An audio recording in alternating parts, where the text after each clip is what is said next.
غیر قانونی طور پر بھارت کے زیر قبضہ جموں کشمیر میں لوگوں کی زندگیاں صفاق بھارتی فورسز اہلکاروں کے رحم و کرم پر ہیں، جس کی تازہ ترین مثال ضلع کلگام میں ایک 23 سالہ نوجوان کا دوران حراست قتل ہے، جسے 22 اپریل کو پہلگام واقعے کے بعد اس طرح کی شہادتوں کی تعداد 5 ہو گئی ہے۔ مقتول کی شناخت امتیاز احمد ماگرے کے نام سے ہوئی ہے۔ اسے بھارتی فورسز نے ضلع کے علاقے مزگام میں محاصرے اور تلاشی کی ایک کارروائی کے دوران گرفتار کیا تھا اور دوران حراست تشدد کا نشانہ بنا کر بے رحمی سے شہید کر دیا۔ قابض فوجیوں نے اس کی لاش کو ایک نالے میں پھینک دیا تھا۔ اس کی لاش مقامی لوگوں نے ضلع میں آڑب بلوٹو کے علاقے ڈی ایچ پورہ کے ایک نالے سے برآمد کی۔ مقامی لوگوں نے قابض حکام کے خودکشی کے دعوے کو مسترد کرتے ہوئے کہا ہے کہ متاثرہ شخص کو، جو ایک مزدور تھا، بھارتی فورسز نے اٹھا لیا تھا اور بعد میں اسے دوران حراست تشدد کا نشانہ بنایا۔ کہ یہ جو امتیاز احمد ہے، جس کو گھر سے لیا گیا اور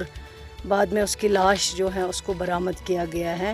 اس کو جوڈیشل انکوائری جو ہے وہ ہونی چاہیے۔ ادھر مقبوضہ کشمیر میں حریت پسند عوام کو اجتماعی سزا دینے کے ایک حصے کے طور پر بھارتی حکام نے گھروں کی مسماری کی مہم میں تیزی لائی ہے اور پہلگام کے فالس فلیگ آپریشن کے بعد علاقے میں 3 درجن سے زائد مکانات کو مسمار کیا ہے۔ مودی حکومت کی مسماری پالیسی کے تحت کوئی بھی کشمیری جو اپنے مادر وطن پر بھارت کے غیر قانونی قبضے کے خلاف احتجاج کرتا ہے، سوشل میڈیا پر کچھ بھی لکھتا ہے اور اقوام متحدہ کی زیر نگرانی رائے شماری کا مطالبہ کرتا ہے، تو اس کے گھر کو مسمار کر کے سزا دی جاتی ہے۔ بھارتی پولیس نے 24 اپریل کو 14 نوجوانوں کی فہرست جاری کی، جن کے گھروں کو وادی کشمیر میں مسمار کیا گیا۔ کل جماعتی حریت کانفرنس کے سینئر رہنما اور تحریک حریت جموں کشمیر کے چیئرمین محمد اشرف صحرائی، جو مقبوضہ جموں کشمیر پر بھارت کے غیر قانونی قبضے اور سیاسی ناانصافیوں کے خلاف کئی دہائیوں تک برسر پیکار رہے، 5 مئی 2021 کو جیل میں نظر بندی کے دوران انتقال کر گئے۔ کل جماعتی حریت کانفرنس کے ترجمان ایڈوکیٹ عبدالرشید منہاس نے سری نگر میں جاری ایک بیان میں کہا ہے کہ محمد اشرف صحرائی مزاحمت کی علامت اور قربانیوں کا مجسمہ تھے۔ انہوں نے کہا کہ اشرف صحرائی کی زندگی، قربانیاں اور جدوجہد کشمیر کی آنے والی نسلوں کے لیے رول ماڈل ہے۔